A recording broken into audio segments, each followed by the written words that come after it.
मधुबन के बाबा, मधुबन के बाबा मुरली वाले, आपका क्या कहना, आपका क्या कहना। ओम शांति। आज 15 जून 2022 के साकार मधुर महावाक्य हैं। आज मीठे मीठे बाप दादा बोले, मीठे बच्चे, यह तुम सबकी वानप्रस्थ अवस्था है। वापिस घर जाना है, इसलिए बाप और घर को याद करो। पावन बनो, सब खाते खलास करो। बाबा ने कहा, मीठे बच्चे, यह तुम सबकी वानप्रस्थ अवस्था है। वापिस घर जाना है, इसलिए बाप और घर को याद करो, पावन बनो और सब खाते खलास करो। आज बाबा ने प्रश्न पूछा कि बाप ही बच्चों को कौन सा धीरज देते हैं, और उत्तर में बाबा ने कहा कि बच्चे, अभी इस रुद्र ज्ञान यज्ञ में अनेक प्रकार के विघ्न पड़ते हैं, परंतु धीरज धरो। जब तुम्हारा प्रभाव निकलेगा, ढेर के ढेर आने लगेंगे, फिर सब तुम्हारे आगे माथा झुकाएंगे। बांधेलियों के बंधन खलास हो जाएंगे। जितना तुम बाप को याद करेंगे, बंधन टूटते जाएंगे, तुम विकर्माजीत बनते जाएंगे। मुरली का गीत है, भोलेनाथ से निराला और कोई नहीं। ओम शांति। भोलानाथ सदैव शिव को ही कहते हैं। शिव शंकर का भेद तो अच्छी तरह से समझा ही है। शिव तो ऊंचे ते ऊंच मूल वतन में रहते हैं, शंकर तो है सूक्ष्म वतनवासी। उनको भगवान कैसे कह सकते हैं? ऊंच ते ऊंच रहने वाला है एक बाप। फिर दूसरे तबके में है 3 देवताएं, वह है बाप ऊंच ते ऊंच निराकार। शंकर तो आकारी है, शिव है भोलानाथ ज्ञान का सागर। शंकर को ज्ञान का सागर कह नहीं सकते। तुम बच्चे जानते हो, शिव बाबा भोलानाथ आकर हमारी झोली भरते हैं, आदि मध्य अंत का राज बता रहे हैं। रचता और रचना का राज बहुत सिंपल है। बड़े बड़े ऋषि मुनि आदि भी इन सहज बातों को जान नहीं सकते। जब वह रजोगुणी ही नहीं जानते थे, तो तमोगुणी फिर कैसे जानेंगे? तो अभी तुम बच्चे बाप के सम्मुख बैठे हो, बाप अमर कथा सुना रहे हैं। यह तो बच्चों को निश्चय है, बरोबर हमारा बाबा शिव बाबा सच्ची सच्ची अमर कथा सुना रहे हैं। इसमें कोई संशय नहीं होना चाहिए। कोई भी मनुष्य हमको यह नहीं सुना रहे हैं। भोलानाथ है शिव बाबा, कहते हैं मुझे अपना शरीर नहीं है, मैं हूँ निराकार। पूजा भी मुझ निराकार की ही करते हैं, शिव जयंती भी मनाते हैं। अब बाप तो जन्म मरण रहित है, वह है भोलानाथ। जरूर आकर सभी की झोली भरेगा। कैसे भरेगा, यह तुम बच्चे ही समझते हो। अविनाशी ज्ञान रत्नों की झोली भरते हैं, यही नॉलेज है। ज्ञान सागर आकर ज्ञान देते हैं। गीता तो वही एक ही है, परंतु संस्कृत श्लोक तो है नहीं। भोली माताएं संस्कृत आदि से क्या जाने, उन्हों के लिए ही भोलानाथ बाबा आते हैं। यह माताएं तो बेचारी घर, बाबा कहते हैं, ये माताएं तो बेचारी घर के काम में ही रहती हैं। यह तो अभी फैशन पड़ा है कि जो नौकरी करती हैं। तो बाबा अब ऊंच ते ऊंच पढ़ाई पढ़ा रहा है बच्चों को। बिल्कुल भी कुछ नहीं पढ़े थे, उन्हों पर पहले पहले कलश रखते हैं पढ़ाई का। यूं तो भक्तियां सीताएं सब हैं। राम आए हैं रावण की लंका से मुक्त करने, अर्थात दुख से मुक्त करने। फिर तो बाप के साथ ही घर जाएंगे, और कहाँ जाएंगे? याद भी घर को करते हैं कि हम दुख से मुक्ति पावे। बच्चे जानते हैं कि बीच बीच में किसी को मुक्ति मिल नहीं सकती, सबको तमोप्रधान बनना ही है। मुख्य जो फाउंडेशन है वह जल जाता है, वह धर्म ही प्रायलोप हो जाता है। बाकी कुछ प्राय चित्र आदि जाकर रहते हैं। लक्ष्मी नारायण का चित्र भी गुम हो जाए तो यादगार कैसे मिलेगा? बरोबर जानते हैं कि देवी देवताएं राज्य करते थे, उन्हों के चित्र भी अभी तक है। बच्चों को इस पर समझाना है। तुम जानते हो, लक्ष्मी नारायण बचपन से प्रिंस प्रिंसेस राधे कृष्ण थे, फिर महाराजा महारानी बने हैं। वह है ही सत्युग के मालिक। देवताएं कभी पतित दुनिया में पैर नहीं धर सकते। श्री कृष्ण तो है ही बैकुंठ का प्रिंस, वह तो गीता सुना न सके। भूल भी कितनी भारी कर दी है, कृष्ण को भगवान कहा नहीं जा सकता। वह तो मनुष्य है, देवी देवता धर्म का है। वास्तव में देवताएं ब्रह्मा विष्णु शंकर तो सूक्ष्म वतन में ही रहते हैं जहां मनुष्य रहते हैं। मनुष्य को सूक्ष्म वतनवासी नहीं कह सकते। ब्रह्मा देवताय नमः, विष्णु देवताय नमः कह देते हैं ना, वह है देवी देवता धर्म। श्री लक्ष्मी देवी, श्री नारायण देवता। मनुष्य को ही 84 जन्म लेने पड़ते हैं। अभी तुम बच्चे जानते हो, असल में हम देवता धर्म के थे। वह धर्म बहुत सुख देने वाला है, यह कोई कह न सके कि वहां हम क्यों नहीं। यह तो जानते हो ना कि वहां एक ही आदि सनातन देवी देवता धर्म था, फिर बाकी और धर्म नंबरवार आते हैं।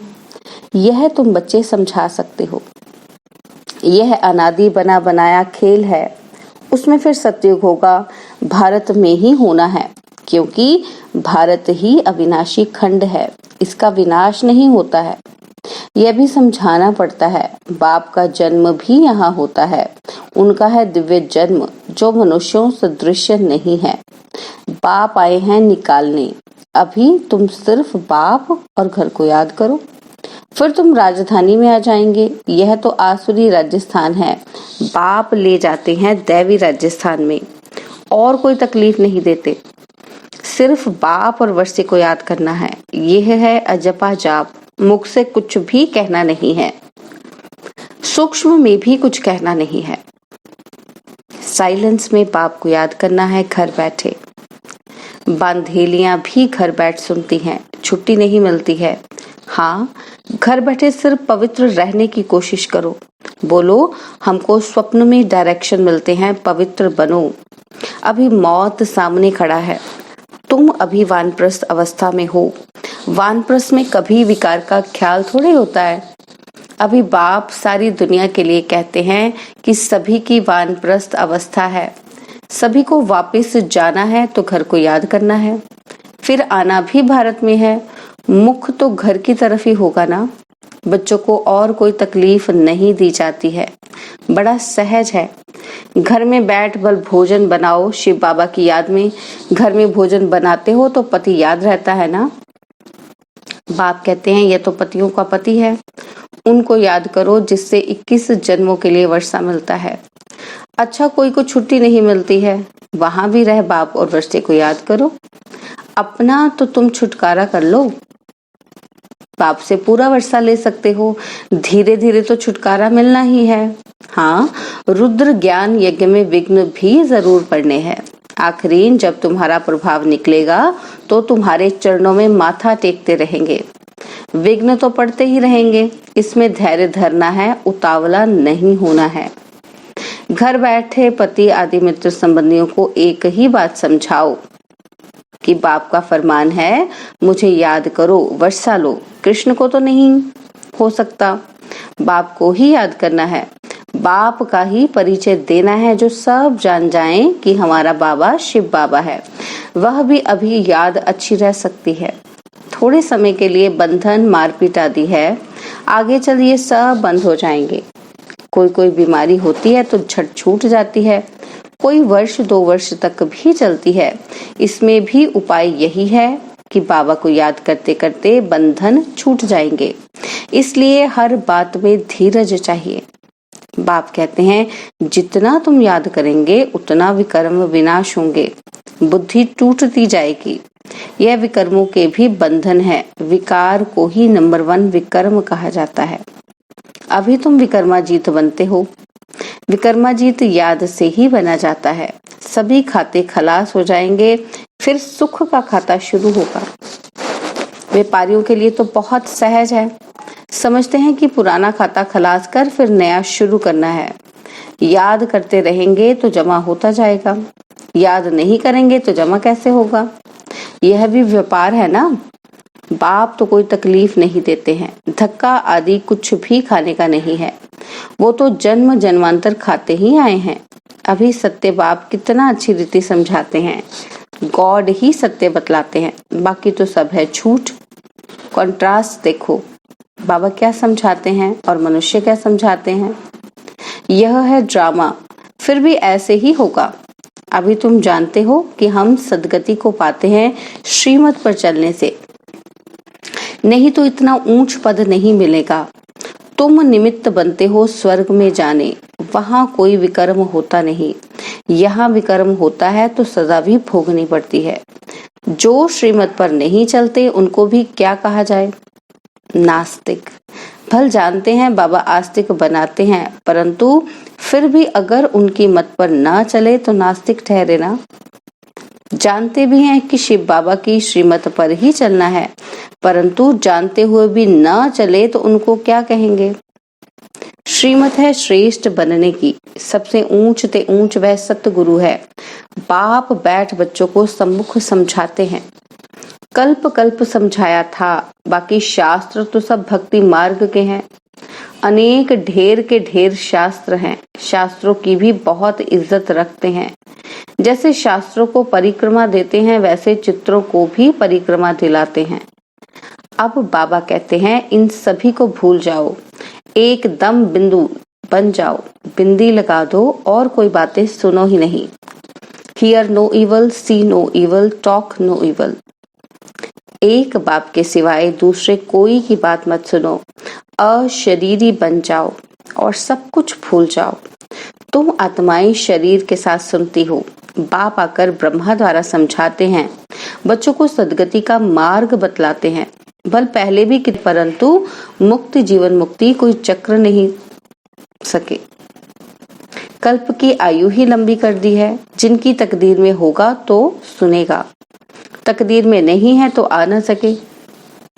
यहाँ भी तकदीर की बात है। बाप समझाते कि कितना सहज है। कोई कहते हैं हमारा मुख नहीं खुलता। अरे इतनी सहज बात है। बाप और वर्षी को याद करो, उनको ही संस्कृत में कहते हैं मन मना भव। शिव बाबा है सभी आत्माओं का बाप। कृष्ण को बाप नहीं कह सकते। ब्रह्मा भी बाप है सारी प्रजा का। आत्माओं का बाप बड़ा या प्रजा का बाप बड़ा? बड़े बाबा को याद करने से प्रालब्ध स्वर्ग का वर्षा मिलेगा। आगे तुम्हारे पास बहुत आएंगे, जाएंगे कहाँ? आते रहेंगे। यहाँ बहुत लोग जाते हैं तो एक दो को देख बहुत खुश पड़ते हैं। तुम्हारे में भी वृद्धि को पाते रहेंगे। विघ्न कितने भी आए, उन खिटपिट से पास होकर अपनी राजधानी तो स्थापन करनी ही है। राम राज्य स्थापन कर रहे हैं। राम राज्य है नई दुनिया। तुम जानते हो हम अपने ही तन मन धन से भारत को स्वर्ग बना रहे हैं श्रीमत पर। कोई से पहले तुम ये पूछो कि परमपिता परमात्मा से तुम्हारा क्या संबंध है, प्रजापिता ब्रह्मा से क्या संबंध है। यह है बेहद का पाप। और फिर है बिरादरियां, एक से ही निकली हुई है ना। परमपिता परमात्मा ने प्रजापिता ब्रह्मा द्वारा सृष्टि रची है, अर्थात पतित से पावन बनाया है। दुनिया कुछ भी नहीं जानती। हम सो पूज्य, हम सो पुजारी गाते हैं, परंतु वह फिर भगवान के लिए कह देते हैं। अगर भगवान ही पुजारी बने तो फिर कौन पूज्य बनावे, ये पूछना चाहिए। बच्चों को हमसो का अर्थ समझाया है। हम सो शूद्र थे, अब हम सो देवता बन रहे हैं। चक्र को तो याद कर सकते हो ना। गाया भी जाता है, फादर शोज सन, फिर सन शोज फादर। अच्छा, मीठे मीठे सिकिलदे बच्चों प्रति माता पिता बाप दादा का याद प्यार और गुड मॉर्निंग। रूहानी बाप की रूहानी बच्चों को नमस्ते। हम रूहानी बच्चों की रूहानी बाप दादाजी को दिलवा जान सिकवा प्रेम से नमस्ते। ओम शांति। प्यारे बाबा, मेरे बाबा, मीठे बाबा, शुक्रिया बाबा, शुक्रिया बाबा, शुक्रिया बाबा। धारणा के लिए मुख्य सार है। पहला पॉइंट है, होशियार व्यापारी बन पुराने सब खाते खलास कर सुख का खाता शुरू करना है। याद में रह विकर्मों के बंधन काटने हैं। धीरज धरना है, उतावला नहीं होना है। सेकंड पॉइंट है, घर में बैठ भोजन बनाते हर कर्म करते बाप की याद में रहना है। बाप जो अविनाशी ज्ञान रत्न देते हैं उनसे अपनी झोली भर दूसरों को दान करना है। वरदान क्या है? साक्षी बन माया के खेल को मनोरंजन समझकर देखने वाले मास्टर रचयिता भव। साक्षी बन माया के खेल को मनोरंजन समझकर देखने वाले मास्टर रचयिता भव। माया कितने भी रंग दिखाए, मैं मायापति हूँ, माया रचना है, मैं मास्टर रचयिता हूँ। इस स्मृति से माया का खेल देखो, खेल में हार नहीं खाओ। साक्षी बनकर मनोरंजन समझकर देखते चलो तो फर्स्ट नंबर में आ जाएंगे। उनके लिए माया की कोई समस्या नहीं लगेगी, कोई क्वेश्चन ही नहीं होगा। सदा साक्षी और सदा बाप के साथ की स्मृति से विजयी बन जाएंगे। स्लोगन है, मन को शीतल, बुद्धि को रहमदिल और मुख को मीठा बनाओ। मन को शीतल, बुद्धि को रहमदिल और मुख को मीठा बनाओ। ओम शांति। और अब यह एक बहुत अच्छी वीडियो भी जरूर देखें।